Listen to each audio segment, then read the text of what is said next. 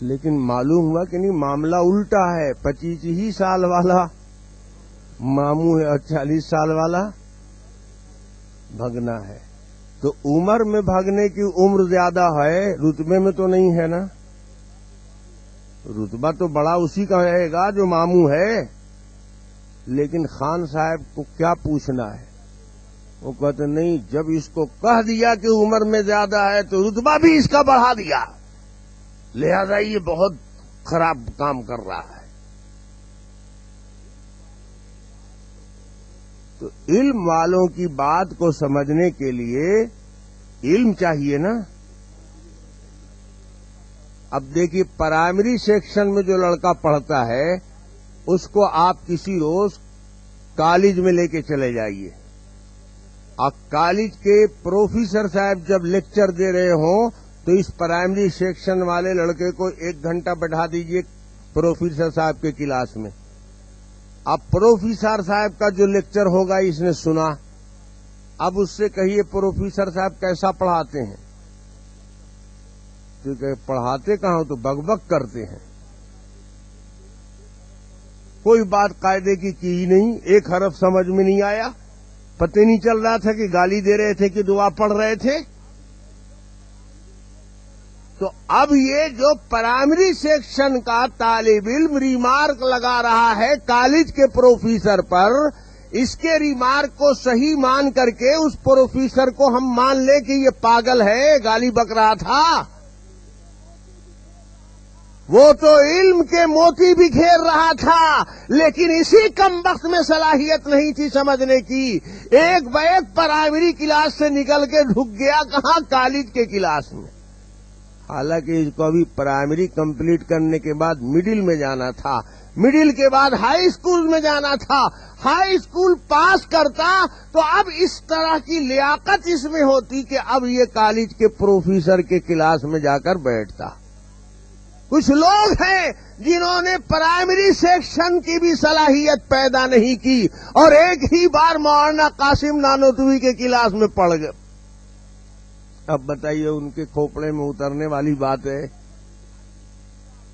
مولانا اشرف علی تھانوی کی کتاب پڑھ رہا ہے، اس کے کھوپڑے مبارک میں آئے گی، وہاں تو علم کے موتی ہیں، ہیرے اور جواہر ہیں، اور یہ بیوقوف بھکوا نندن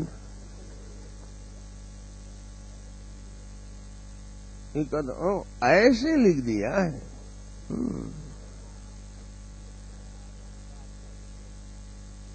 لہذا کافر ہے. تو یا تو اس میں صلاحیت نہیں ہے سمجھنے کی، اور یا اس کو کافر بنانے کے لیے کہیں سے رشوت پیسہ دیا گیا ہے. یقین کرو گے کہ خان صاحب اسی پوزیشن میں تھے. چونکہ علماء دیوبند انگریزوں کے خلاف محاذ سنبھالے ہوئے تھے. اب پورے انڈیا کا مسلمان انگریزوں کی مخالفت میں علماء دیوبند کی آواز پر لبیک کہتا تھا، اور شیخ الہند رحمت اللہ علیہ نے پالیسی ایسی بنا لی تھی کہ یہاں کے غیر مسلم بھائیوں کو، برادران وطن کو بھی انگریز کی مخالفت میں متحد کر لیا تھا اپنے ساتھ. تو پنڈت نہرو، مہاتما گاندھی کی آواز پر ملک کا سارا ہندو انگریزوں کی مخالفت پر تیار. ابوالکلام آزاد اور شیخ الہند کی آواز پر سارے مسلمان لبیک بول رہے ہیں. تو ہندو مسلم سنگٹھن ہو گیا. اب انگریز سمجھ گئے اب نہیں ٹک پائیں گے. ہندو مسلمان جب دونوں جٹ گئے ہیں بھگانے پر، تو اب تو کسی حال میں. تو انگریز بڑا عیار تھا، اس نے کہا کہ مولوی سے مسلمان کو کیسے بدگمان کیا جائے. یہ مولوی لوگ جو میرے خلاف ہیں مورچہ سنبھالے ہوئے، ان سے مسلمانوں کو بدگمان کیسے کیا جائے، متنفر کیسے کیا جائے، کاٹا کیسے جائے. اور یہ پنڈت لوگ جو میرے خلاف ہیں، ان سے ہندو کو کیسے کاٹا جائے. تب انہوں نے سیاست کھیلی. لوہے کو لوہا کاٹ سکتا ہے. ہم اگر کہیں گے کہ مولویوں کے فتوے پر عمل مت کرو تو کوئی مسلمان سنے گا؟ ہم اگر کہیں گے کہ یہ لوگ جو تمہارے پیشوا ہیں، جن کی آواز پر تم پیچھے چل رہے ہو اور جن کے کہنے پر تم اپنی جان ہتھیلی پر لے کر نکل گئے ہو، یہ لوگ بدعقیدہ ہیں، دشمن رسول ہیں، گستاخ ہیں، تو کوئی مانے گا؟ تو اپنا بول کسی مولوی کے منہ سے بولو. تو مولوی تیار کیا. احمد رضا خان صاحب نے ہنگامہ شور برپا کرنا شروع کیا. فلاں مسئلہ یہ لوگ غلط بتاتے ہیں، فلاں بات یہ لوگ غلط بتاتے ہیں، ان کے اندر عشق رسول کی کمی ہے، ان کو علم نہیں ہے حدیث قرآن کا صحیح. آہستہ آہستہ بدگمان. لیکن کہاں اس وقت میں ان کے پھندے میں مسلمان آئے؟ اس وقت تو آزادی کا جوش تھا، انگریزوں کی عداوت کوٹ کوٹ کر بھری ہوئی تھی. خان صاحب لاکھ چلاتے رہے لیکن ٹائیں ٹائیں فش. کون سنے گا؟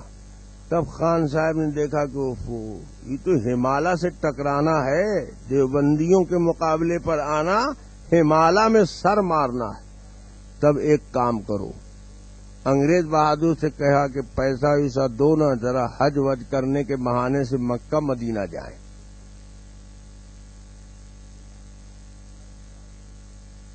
ملا، پاکٹ بھر دیا انگریزوں نے. خان صاحب نے پلان بنایا. ابوالکلام، شیخ الہند، حسرت موہانی، مولانا جعفر تھانیسری، ان سبوں سے ہم ٹکر لیں گے تو میرا کون سنے گا؟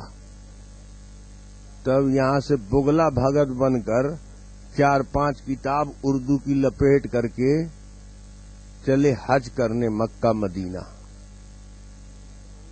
ان کی والدہ جانتی تھی کہ یہ ہے بہت عیار مکار، یہ جا رہا ہے تو کوئی نہ کوئی مکر کرے گا، کیونکہ اس سے پہلے ایک بار حج کر چکے تھے. یہ فرض حج کے لیے تھوڑے جا رہے تھے، یہ تو حج کے بہانے کفر کا فتویٰ لانے جا رہے تھے.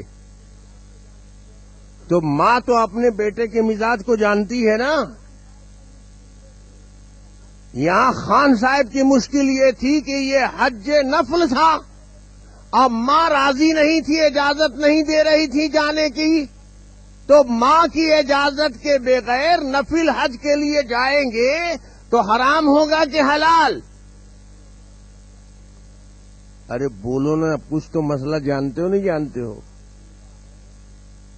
جس کے ماں باپ زندہ ہیں وہ نفل حج کے لیے ماں باپ کی اجازت کے بغیر جا سکتا ہے.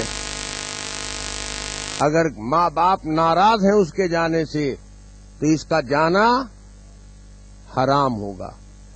خان صاحب اتنا مسئلہ جانتے تھے. والد مر چکے تھے لیکن والدہ زندہ تھیں. تب خان صاحب جب بھی والدہ سے کہیں کہ میں جانے والا ہوں حج کرنے، تو والدہ کہتی فرض حج نہیں ہے، یہ نفل حج ہے، میں راضی نہیں ہوں، میں نہیں جانے دوں گی. کیا خواتین و حضرات، ایمان اور روح کی تازگی کے لیے ہمارے یہاں تشریف لائیے. ہمارا پتہ مینار الیکٹرانکس پاور ہاؤس کے سامنے، Kalyan road, Bhiwandi, Maharashtra, India. Mobile number 9823250416 9823250416. Proprietor Mohammad Yaqub Khan Azmi. کیونکہ پیسہ جو لیا تھا تو اسی کام کے لیے، تو ماں اجازت دے نہیں رہی ہیں. اب گھر میں ماں بیٹے میں جنگ چھڑ گئی. تو خان صاحب تو تھے مکار آدمی نا. میں جو 420 کہتا ہوں تو بہت سے لوگ بہت ناراض ہو جاتے ہیں. اتنا سخت لفظ بول دیا 420. اگر خان صاحب کی سوانح حیات کو، ان کی ہسٹری کو اور کارنامے کو آپ پڑھیں گے تو 420 بہت ہلکا لفظ ہے ان کے لیے، شایان شان نہیں ہے ان کے. دیکھو 420 شروع کیا گھر سے، والدہ سو رہی ہیں،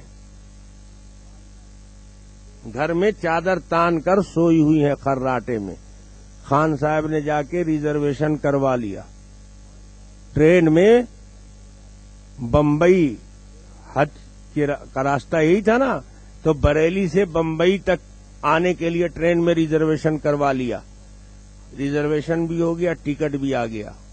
یہ ریزرویشن ماں کی اجازت کے بعد کروایا، پہلے ہی کروا لیا، اور گھر سے اسٹیشن جانے کے لیے ٹانگا سواری بھی دروازے پر لگا دیا، سامان بھی سب تیار کر لیا، اب ماں سو رہی ہے، بے خبر سو رہی تھی ماں۔ سارا جب تیر کمان فٹ ہو گیا تو سوئی ہوئی ماں کے پاس جا کر پاؤں چومنا شروع کیا، تو ماں کی آنکھ کھلی، یہ کیا حرکت؟ انہوں نے کہا میں جا رہا ہوں حج کے لیے۔ تو نیند کا خمار تھا، بھی نیند کا غلبہ تھا، وہ جملہ بھی خان صاحب کا صحیح سن نہیں پائی، بولی خدا حافظ۔ بس خان صاحب نے کہا چلو، خدا حافظ کا مطلب کہ اس کے بعد ماں سے بھی کچھ سلام کلام نہیں کیا، سیدھے آ کے ٹانگے پہ بیٹھے ہو اسٹیشن۔ اب ماں جب کمرے میں بیدار ہو کر ہوش میں آئیں اور دیکھا کہ احمد رضا نہیں ہے گھر میں، پوچھا لوگوں سے کہ کہاں چلا گیا؟ لوگوں نے کہا وہ تو ریزرویشن کرا چکے، اسٹیشن گئے۔ تو ماں نے کہا میں نے اجازت نہیں دی ہے، میں اجازت نہیں دیتی، بلاؤ اس کو، بلاؤ۔ اب خان صاحب کو بلاوے کون؟ خان صاحب تو روانہ۔ تو یہ سفر ان کا حج کا جائز ہوا کہ ناجائز؟ میری وجہ سے مت بولو، سمجھ بوجھ کے بولو، یہ حرام سفر انہوں نے کیا، کیونکہ ماں کی اجازت نہیں تھی، اور یہ کہنا کہ ماں نے خدا حافظ کہا تھا، اجازت دے دی تھی، یہ جھوٹ ہے۔ اس لیے کہ اگر خدا حافظ اجازت کے لیے کہا ہوتا تو پھر واپس کرنے کے لیے، اسٹیشن سے لوٹانے کے لیے لوگوں پر زور۔ خدا حافظ اصل میں اس لیے کہا کہ جب انہوں نے کہا کہ میں حج کے لیے جا رہا ہوں، تو انہوں نے کہا کہ یا اللہ، بار بار اس کو منع کیا ہم نے، اور پھر بھی یہ جانے ہی کے لیے ضد کر رہا ہے، تو اللہ ہی حافظ ہے اس کا۔ ان کے نافرمانی پر حیرت زدہ ہو کر خدا حافظ کہا تھا، یہ اجازت کے لیے نہیں کہا تھا۔ تو خان صاحب نکل گئے، یہاں سے نکلے، پہنچے حج کرنے کے لیے۔ تو حج کرنا مقصد تھوڑی تھا، وہاں لے گئے 2-3 اردو کی کتاب، وہاں کے عالموں سے کہنے لگے دیکھیے نا، ہمارا پورا ملک ختم ہو گیا، سب لوگ کافر ہو گئے، کوئی بچا ہی نہیں، جتنے بڑے بڑے وہاں کے سینئر عالم ہیں وہ سب تو وہابی ہو گئے ہیں، حضور کی شان میں ایسا لکھ دیا، ایسا لکھ دیا، فلاں نے یہ لکھا، فلاں نے یہ لکھا۔ اب میں سب کو لاکھ کہتا ہوں کہ وہ کافر ہو گیا، لیکن میری کوئی مانتا ہی نہیں ہے۔ آپ لوگ مکے مدینے کے لوگ ہیں، اگر ہندوستان کے اتنے مسلمانوں کا ایمان بچ جائے، آپ ذرا قلم ہلا دیں، میرے ساتھ ہو جائے، کہا دے کہ ہاں ٹھیک ہے، جو انہوں نے لکھا وہ صحیح ہے، تو اتنے ہزار، اتنے کروڑ مسلمانوں کا ایمان بچ جائے گا۔ ان کا ایسی بات ہے، کہا جی حضور ایسی ہی بات ہے۔ کہا کتاب کہاں ہے؟ کتاب لاؤ۔ کہا یہ کتاب ہے حفظ الایمان، یہ ہے تحذیر الناس۔ انہوں نے کہا یہ کتاب تو اردو میں ہے، ہم تو اردو سمجھتے ہی نہیں، اس میں کیا لکھا ہے ہم کیسے سمجھیں گے؟ ہم کسی ایسے آدمی کو بلاتے ہیں جو اردو سے عربی کر سکے۔ خان صاحب نے کہا حضور یہ کام تو ہم ہی کر دیں گے، دوسرے کو کیوں بلائیں گے آپ، ہم اردو سے عربی کر دیتے ہیں۔ تو خان صاحب نے موقع سے فائدہ اٹھایا، اردو میں کچھ ہے، عربی میں کچھ کر دیا۔ اردو میں کچھ ہے ہی نہیں اور عربی میں لکھ دیا۔ دو حرکت کی انہوں نے، اردو میں کچھ تھا اس کو عربی میں کچھ کیا، اور اردو میں تھا بھی نہیں اس کو عربی میں کر دیا۔ بات سمجھ میں آتی ہے؟ بتایا ان کو کہ دیکھیے یہ ایک فتویٰ ہے رشید احمد گنگوہی کا، انہوں نے یہ فتویٰ دیا ہے کہ اللہ جھوٹ بولتا ہے، اس کو عربی میں کر دیا انہوں نے کہ گنگوہی صاحب نے لکھا ہے کہ اللہ جھوٹ بولتا ہے، حالانکہ اللہ تو معاذ اللہ کیوں جھوٹ بولے، خدا جھوٹ نہیں بولتا ہے، یہ خان صاحب جھوٹ بول رہا تھا۔ مولانا قاسم نانوتوی رحمت اللہ علیہ کی تحذیر الناس جو اردو زبان میں چھپی ہوئی تھی، اس کے 3 مختلف صفحوں کی ایک ایک سطر کی عبارت کاٹ کر اور تینوں کو جوڑ کر مسلسل بنا دیا۔ بتاؤ، اگر ایک یہاں سے جملہ لیا جائے، ایک یہاں سے لیا جائے اور جوڑ دیا جائے تو کفر کا معنی اس میں سے نہیں نکلے گا؟ اگر ایسے جوڑ کر قرآن سے بھی نکالا جائے تو کفر نکل جائے گا۔ قرآن میں ہے ان الابرار لفی نعیم و ان الفجار، اب ایک جگہ سے کاٹا ان الابرار اور دوسری جگہ سے لیا لفی جہیم، اور چیلنج کر رہا ہے کہ میں 1 کروڑ روپیہ انعام رکھتا ہوں، کوئی ثابت کر دے کہ قرآن میں یہ والا جملہ نہیں ہے یا یہ والا جملہ نہیں ہے، یہ بھی قرآن میں ہے یہ بھی قرآن میں ہے۔ تو واقعی دونوں قرآن میں ہے، لیکن کیا ایسے ہی ہے جوڑا ہوا؟ ان الابرار، بے شک نیک لوگ، آگے ہے لفی نعیم، جنت میں رہیں گے، وَإِنَّ الْأَشْرَارَ لَفِي جَحِيمٍ، اور بد کردار لوگ جہنم میں رہیں گے۔ تو اس نے کاٹ لیا اس میں سے ان الابرار اور اس میں سے کاٹ لیا لفی جہیم۔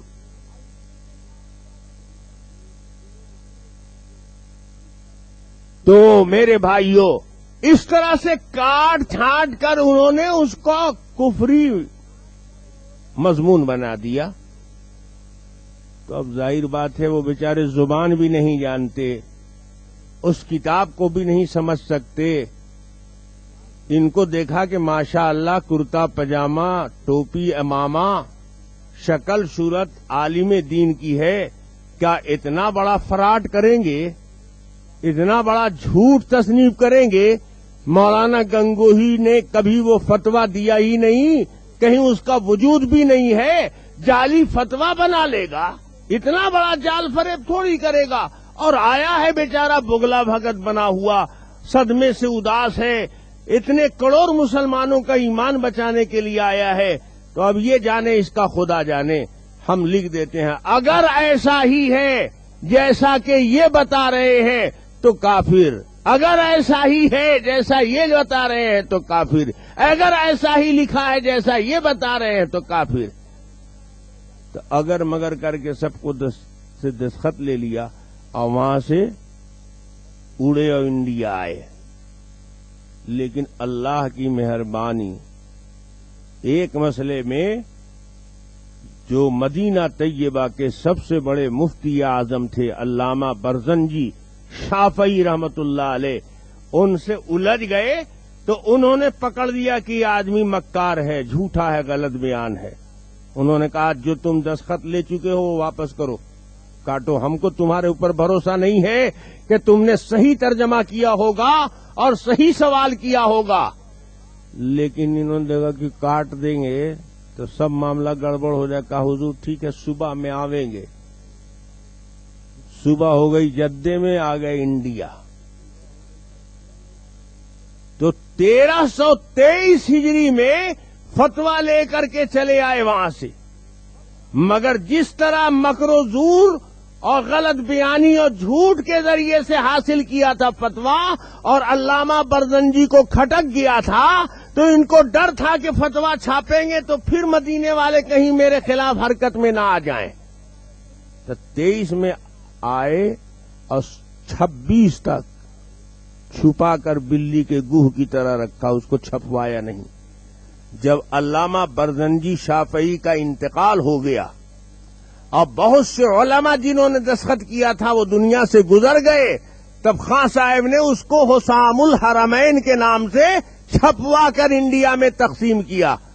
اب علماء دیوبند کو جب معلوم ہوا کہ ہو یہ خان صاحب تو بڑا خطرناک آدمی ہے, حج نہیں کرنے گیا تھا, ہم لوگوں کو ذبح کرنے گیا تھا, تب وہاں حرکت شروع ہوئی. علامہ شافعی برزنجی شافعی رحمت اللہ علیہ نے ان کے خلاف 2 کتاب لکھ دی تھی, وہ کتاب شائع ہوئی. پھر وہاں کے عالموں نے علماء دیوبند کے پاس 36 سوال لکھ کر بھیجا, آپ کا کیا عقیدہ ہے اس مسئلے میں, کیا عقیدہ ہے اس مسئلے میں, کیا عقیدہ ہے اس مسئلے میں. اس 36 سوال کا جواب علماء دیوبند کی طرف سے حضرت مولانا خلیل احمد امبیٹوی رحمت اللہ علیہ نے لکھ کر بھیجا. جب وہ جواب وہاں گیا تو وہاں کے عالموں نے کہا کہ یہ عقیدہ تو سارے دنیا کے اہل سنت والجماعت کا ہے, جو عقیدہ آپ کا ہے وہی عقیدہ ہمارا ہے. خان صاحب نے دھوکہ دے کر ہم سے فتویٰ لیا تھا, وہ فتویٰ ماننے کے لائق نہیں ہے, جھوٹ سوال تھا اس لیے جواب غلط. المحند علی المفند وہ کتاب جو 36 سوالوں پر مشتمل ہے, علماء دیوبند نے جواب دیا. پھر مکے مدینے کے عالموں نے اس کو مصر بھیج کر وہاں کے عالموں سے رائے لی, شام بھیج کر وہاں کے عالموں سے رائے لی, فلسطین بھیجا, وہاں کے علماء سے دستخط لیے, اور پوری دنیا اسلام کے اکابر علماء اور مشائخ کے دستخط سے المحند علی المفند چھپ کر آئی. تو اب خان صاحب سے پوچھا گیا مکے مدینے والے سے, آپ لائے تھے فتویٰ ان کے کافر ہونے کا, تو وہ لوگ تو کہہ رہے ہیں کہ میرا بھی یہی عقیدہ ہے جو ان کا ہے. تو خان صاحب کہہ رہے بھائی اب ہم کیا کریں, مکے مدینے والے بھی وہابی ہو گئے, مکے مدینے والے بھی کافر ہو گئے, اب ہم کیا کریں, کس کو سنبھالیں. وہ فتویٰ جو دھوکے سے لایا تھا اسی کو اب یہ جاہل مولوی ان کے چیلے چاٹی دکھاتے ہیں کہ دیکھو علماء دیوبند پر تو مکے مدینے والوں نے کفر کا فتویٰ لگایا ہے, حالانکہ وہ مکے مدینوں والوں نے جو کینسل کر دیا ہے وہ چیز ہے. اس کے بعد علماء دیوبند کے اہل سنت والجماعت ہونے کا اور ان کے ہم مسلک ہونے کا اور ساری دنیا کے مسلمانوں کے مطابق ان کی تصنیف اور ان کے مسلک کا جو فتویٰ علماء مکہ و مدینہ نے دیا ہے اس کا نام ہے المحند المفند. وہ چھپی ہوئی ملتی ہے اور اس میں ان عالموں کے بھی دستخط ہیں جن کے دستخط پہلے حسام الحرمین میں تھے, وہ جو زندہ تھے ان میں کے انہوں نے اس پر بھی دستخط کیا, اور ان کے علاوہ بھی بہت سارے اکابر علماء نے دستخط کیا. یہ واقعہ 1323 سے شروع ہوا اور تقریباً یہ ہنگامہ 1330 تک رہا, کیونکہ 23 میں فتویٰ لائے تھے مگر چھپوایا تھا انہوں نے کب, جب علامہ برزنجی کا انتقال ہو گیا تب 27 میں, اور تب ادھر ہنگامہ شروع ہوا تو علماء دیوبند بھی حرکت میں آئے اور مکے مدینے اطلاع بھیجی گئی. علماء رائے نے وہاں خطوط لکھے اور تحقیقات کی تو ان کو بھی جواب ملا, تو اس میں تھوڑا وقت لگا.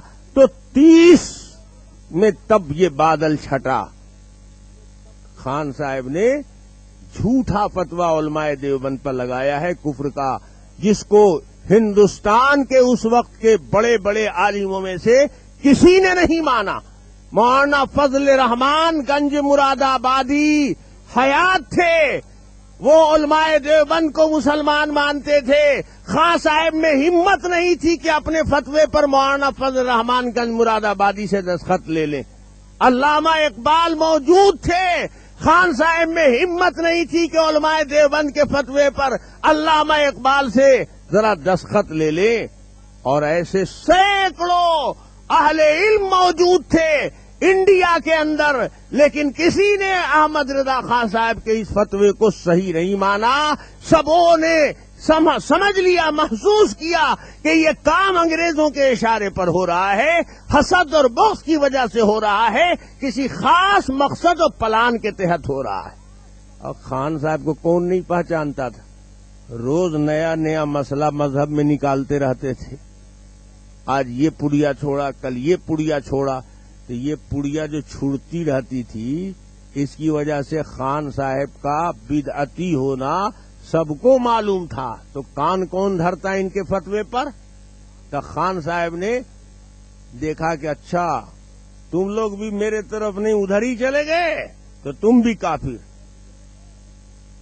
اہل حدیث کے جتنے سینئر علماء تھے اس زمانے میں، کسی نے احمد رضا خان صاحب کو سپورٹ نہیں کیا، اور سب نے مولانا اسماعیل شہید کو شہید مسلمان مانا، سب نے مولانا قاسم نانوتوی کو مسلمان مانا۔ تب خان صاحب نے غصے میں آ کر، خان جب گرم ہو جاتا ہے تو سمجھتا ہے کسی کو، فتویٰ دے دیا کہ جتنے غیر مقلد اہل حدیث ہیں سب کافر ہیں، کسی کا ذبیحہ کھانا جائز نہیں، کسی سے شادی بیاہ کا رشتہ کرنا جائز نہیں، کسی کی نماز جنازہ پڑھنا جائز نہیں۔ خان بہادر تو بہت نرالی طبیعت کے آدمی تھے، ہر اختلاف ان کے ہاں کافر بناتا تھا۔ حالانکہ اختلاف مسئلے مسائل کا عالموں میں ہوتا ہے، اگر خان صاحب بھی ایسے ہی اختلاف کرتے مسائل میں جیسے علماء میں ہوا کرتا ہے تو ایک دوسرے کو کافر بنانا تو ضروری نہیں ہے۔ علماء دیوبند کو بھی اہل حدیث علماء سے مسائل میں اختلاف ہے، لیکن اس کا مطلب یہ نہیں ہے کہ اہل حدیث کافر ہے۔ اہل حدیث علماء کو بھی علماء دیوبند سے مسائل میں اختلاف ہے، لیکن اس کا مطلب یہ نہیں ہے کہ علماء دیوبند کافر ہیں۔ امام شافعی کو امام ابو حنیفہ کے مسلک سے اختلاف ہے، حنفی کو مالکی سے اختلاف ہے، تو اس کا مطلب کیا ہے کہ حنفی مسلمان باقی سب کافر؟ یہ تو عجوبہ ہے دنیا کا۔ خان صاحب بیچارے آئے حرارت میں تو وہ شرارت کی ہے کہ مت پوچھیے، سب کو کافر بنا کر دم لیا، کوئی مسلمان بچا ہی نہیں۔ اب اکیلے براجمان رہیں گے جنت میں، جنت ہوگی اور خان صاحب ہوں گے اور وہاں کوئی۔ اب سوچئے کہ ایک ہی امتی جائے گا، اور حضور فرماتے ہیں کہ جنتیوں میں میرے امتیوں کی صف لگائی جائے تو ساری امتوں کی ہوگی 40 اور میری تنہا ہوگی 80۔ تو 80 کیا ہوگی؟ فقط ایک۔ اب وہی غیر مقلد سب کافر ہو جائے گا، اور مدینے والا سب کافر ہی ہو جائے گا، انڈونیشیا اور مصر والا، حلب اور شام والا سب کافر ہی ہو جائے گا، اور دیوبند والا سب کافر ہی ہو جائے گا، اور خان صاحب کے ابا جان بھی کافر ہی ہو جائیں گے، اور ابا جان کے فتوے سے بیٹا بھی کافر ہی ہو جائے گا۔ یہ بھی نہیں رہے گا جنت میں، ڈھن ڈھناتی رہے گی جنت۔ سوچئے احمد رضا خان صاحب کے باپ نے مولانا اسماعیل شہید کے کافر ہونے کا فتویٰ دیا۔ ابطال التقویٰ ایک کتاب لکھی گئی تھی اس زمانے میں، مولانا فضل حق خیر آبادی نے لکھا تھا مولانا اسماعیل شہید کے خلاف، اور اس پہ مولانا فضل رسول بدایون نے کفر کا گولہ برسایا تھا۔ تو اس کتاب پر دستخط کرنے والوں میں نقی علی خان بھی ہیں، مولانا اسماعیل شہید کو کافر کہنے والوں میں احمد رضا خان صاحب کے ابا جان بھی ہیں، اور اس فتوے میں لکھتے ہیں ان کے ابا جان کہ جو ان کو کافر نہ مانے، کافر میں ہونے میں شبہ کرے، وہ بھی کافر۔ کڑیل فتویٰ تھا۔ اب نقی علی خان جب چلے گئے اب بیٹے صاحب کا دور آیا تو انہوں نے جب کافر بنانا شروع کیا تو اللہ تعالیٰ نے ایسی جڑ کٹوایا کہ مت پوچھیے. احمد رضا خان صاحب نے فتویٰ دیا کہ مولانا اسماعیل شہید کو میں کافر نہیں کہتا ہوں. علماء محتاطین ہرگز ہرگز ان کو کافر نہ کہیں، میں ان کو اہل لا الہ الا اللہ میں سمجھتا ہوں. ابا جان کہتے ہیں کہ جو اس کو کافر نہ سمجھے وہ بھی کافر. اب بیٹا جان کہتے ہیں کہ ہم اس کو کافر نہیں سمجھتے. تو ابا جان کے فتوے سے یہ کیا ہوئے؟ کافر تو جنت تو ایک دم کھوکھلی رہے گی. ایک تو بچے تھے ان کو بھی ان کے ابا نے نکال باہر کروا دیا، تب بچا کون؟ اس لیے یہ کفر کا ملغوبہ جو ہے چلنے والا نہیں ہے. ہوشیار رہیے، یہ ریجیکٹ مقدمہ ہے. جس مقدمے کو خارج کر دیا گیا کورٹ سے اس کی نقل نکال کے لوگ دکھا رہے ہیں کہ دیکھیے ان پر مقدمہ ہے، ان پر ارے مقدمہ ہے کہاں؟ مقدمہ چاہا تھا چلانا مگر تم بھی چلے گئے اور مقدمہ بھی چلا گیا. اس کفر کے فتوے کو سمجھے نہیں سمجھے آپ؟ اس لیے کوئی علماء دیوبند کے خلاف اگر کفر کی آواز اٹھاتا ہے یا کوئی کتاب دکھاتا ہے تو اس کو بھی ردی کے ٹوکری میں ڈال دو اور اس کو بھی ردی میں. مفتی بھی رد اور فتویٰ بھی رد. آئی بات سمجھ میں؟ ارے اتنی بات سمجھ میں آئی نا؟ آ گئی. اب خان صاحب کو سنو. خان صاحب تو دین میں نئی نئی بات، نئی نئی پریا چھوڑنے میں ایکٹر تھے، ایکٹر. اس لیے سارے انڈیا کا پڑھا لکھا طبقہ اور پورے ملک کے دانشور اور اہل علم خان صاحب کو پہچانتے تھے کہ ان میں کتنی صلاحیت اور لیاقت ہے اور ان کا فتویٰ کتنا زوردار ہے. انہوں نے پریا چھوڑ دیا کہ حضور کو علم غیب تھا، پریا چھوڑ دیا کہ حضور مختار کل تھے، پریا چھوڑ دیا کہ حضور ہر جگہ حاضر ناظر، پریا چھوڑ دیا کہ صاحب یہ مسئلہ. ارے عجیب عجیب مسئلہ، کتنا مسئلہ ہم آپ کو سنا رہے. خان صاحب نے پریا چھوڑ دیا نابالغ کا وضو کبھی نہیں ٹوٹتا، یعنی سارے نابالغ خان ہو گئے، ٹوٹے گا ہی نہیں وضو، چاہے پیشاب کریں چاہے پاخانہ کریں. خان صاحب نے فتویٰ دیا، پڑھو کھول کر فتاوی رضویہ میں فتویٰ پڑھو. عجوبہ، دنیا کے عجائبات میں سے ایک عجوبہ. یہ کہاں ہے؟ فتاوی رضویہ میں. دلہن کو بیاہ کر لائیں تو مستحب یہ ہے کہ اس کے پاؤں کو دھو کر مکان کے چاروں گوشوں میں چھڑکے. ارے آپ لوگ بیاہ کر لاتے ہیں دلہن کو کہ بے بیاہے لے آتے ہیں؟ بہو جب لائیں گے آپ اپنے گھر میں تو خان صاحب بتاتے ہیں کہ ہماری شریعت میں مسئلہ یہ ہے، مستحب درجے کا مسئلہ ہے. جتنا قیام کرنے میں ثواب، جتنا فاتحہ کرنے میں ثواب، اتنا ہی ثواب ہے اس کام میں کہ بہو کو جو لایا ہے گھر میں بیاہ کر کے تو خسر محترم اس کا پاؤں دھوئیں. مستحب یہ ہے کہ اس کے پاؤں کو دھو کر مکان کے چاروں گوشوں میں چھڑکیں، اس سے برکت ہوتی ہے.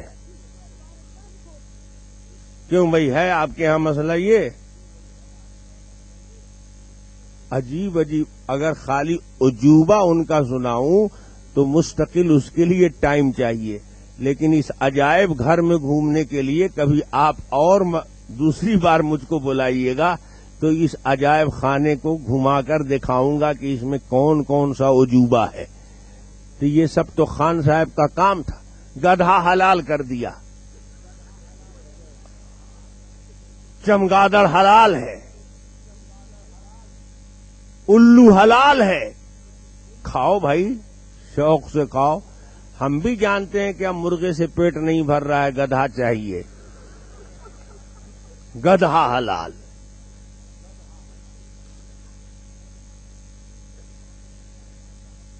احمد رضا خان صاحب کا فتویٰ ہے کہ گدھا حلال، تو بھئی کھاؤ گدھا، اور گدھے کے مالک لوگ ہوشیار ہو جائیو، ایسے بھی یہ دارالحرب ہے ان کے ہاں، کوئی ضروری نہیں کہ قیمت ہی دے دیں گے تم کو. تو بھائی چونکہ جو وقت تھا پرمیشن کا آپ کے، تو بار بار کا اصرار ہے کہ وہ وقت ختم ہو چکا ہے، اس لیے اس میں جو اور موضوعات ہے وہ تو میں نے سوچا تھا کہ 1 بجے تک انشاءاللہ چلے گا پروگرام، اور یہ جو عنوانات رہ گئے ہیں ان پر تھوڑی تھوڑی روشنی ڈال دی جائے گی، لیکن مجبوری ہے، اس لیے معذرت چاہتا ہوں آپ سے. اور آپ بجائے اس کے کہ اب بیان سنیں، کتابیں لے کر جائیں گے اور کیسٹیں لے کر جائیں گے انشاءاللہ، تو آپ بیان بھی کیسٹوں کے ذریعے سنتے رہیں گے اور کتابوں کے ذریعے بھی معلومات میں آپ کے اضافہ ہوگا. یہاں پر 3 کتابیں اسٹیج پر موجود ہیں. ایک انکشاف حق ہے، بہت لاجواب کتاب ہے، مفتی خلیل احمد بدایونی جو احمد رضا خان صاحب کے مسلک کے آدمی تھے اور علماء دیوبند کو کافر کہتے تھے، جب انہوں نے خود سے علماء دیوبند کی کتابوں کو دیکھا تو اپنا فتویٰ واپس کیا، توبہ کی اور اعلان کیا کہ علماء دیوبند حق پر ہیں اور خان صاحب کا فتویٰ کفر غلط ہے. انہوں نے یہ کتاب لکھی ہے انکشاف حق. یہاں پر یہ اسٹیج پر موجود ہے کتاب، اسے بھی آپ لیں گے. اور یہ توحید کا خنجر یہ کتاب ہے جو ارشد القادری کی کتاب زیر و زبر کا جواب ہے. یہ توحید کا خنجر، یہ بھی بہت معلومات والی کتاب ہے، آپ اسے بھی اسٹیج سے خریدیں گے. اور ایک کتاب ہے رضا خانیت کے علامتی مسائل، اس میں 4 ٹریڈ مارکہ مسئلے جس کی وجہ سے آج کل عموماً جھگڑا ہوتا ہے. ایک مسئلہ قبر کی اذان کا، دوسرا مسئلہ حی علی الصلاۃ پر کھڑے ہونے کا، تیسرا مسئلہ خطبے کی اذان کا، اندر ہو باہر ہو، اور چوتھا مسئلہ کسی بھی نماز کے بعد بلند آواز سے اجتماعی طور پر درود اور سلام کا. ان 4 مسئلے میں حقیقت کیا ہے، کیا صحیح ہے کیا غلط ہے، دونوں طرف کے دلائل جمع کر دیے گئے ہیں. وہ کتاب ہے رضا خانیت کے علامتی مسائل، وہ بھی یہاں موجود ہے، آپ حضرات اسے بھی خریدیں گے.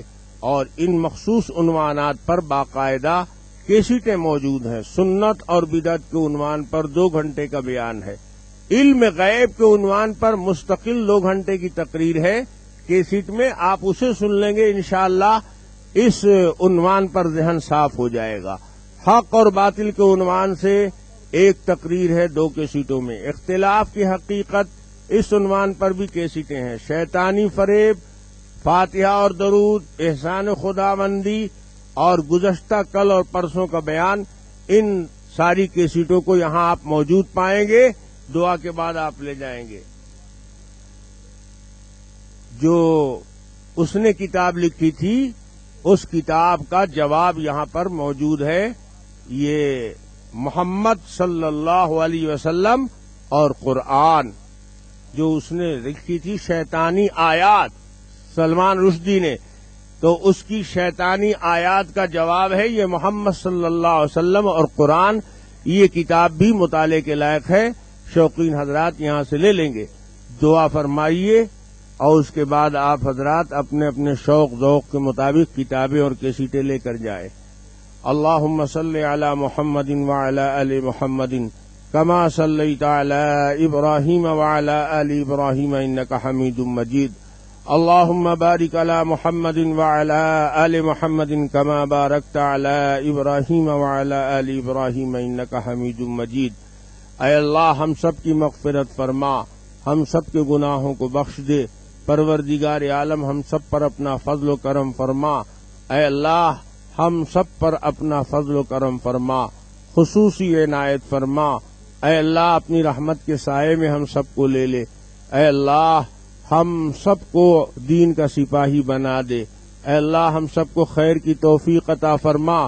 اے اللہ جن لوگوں نے اس جلسے کے لیے قربانی دی ہے، وقت دیا ہے، پیسہ دیا ہے اور اپنی توانائیاں خرچ کی ہیں، اے اللہ ان کی محنتوں کو قبول فرما، اے اللہ ان سب کو دین کے لیے قبول فرما، اے اللہ اعمال خیر کی انہیں توفیق عطا فرما، اے اللہ ان کے قربانیوں کی صحیح انہیں جزا و انعام عطا فرما، اے اللہ جہاں جہاں دینی ادارے چل رہے ہیں یا دینی دعوتوں کے کام چل رہے ہیں، دینی تحریکات چل رہی ہیں، مدارس قائم ہیں، خانقاہیں قائم ہیں، پروردگار عالم ان سب کو اپنی حفاظت میں لے لے اور ان سب کی محنتوں کو قبول فرما، اور ان سب سے جو لوگ جڑے ہوئے ہیں ان کے حوصلے بلند فرما، ان کے راستے کی رکاوٹوں کو دور فرما، اے اللہ ہمارے جانوں کی حفاظت فرما، ہمارے مالوں کی حفاظت فرما، ہمارے آبرو کی حفاظت فرما، اے اللہ سارے عالم کے اوپر اپنا فضل و کرم کر دے، اے اللہ ہماری دعاؤں کو اپنے حبیب سرور کائنات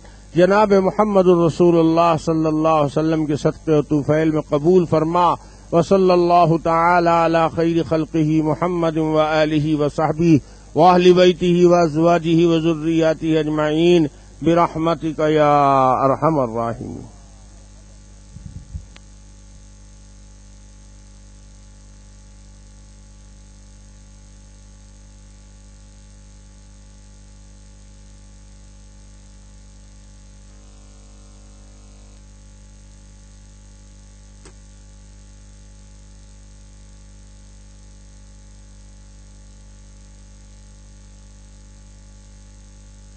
خواتین و حضرات، ایمان اور روح کی تازگی کے لیے ہمارے یہاں تشریف لائیے۔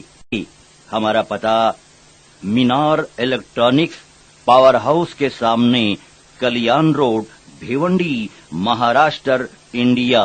Mobile number 9823250416 9823250416۔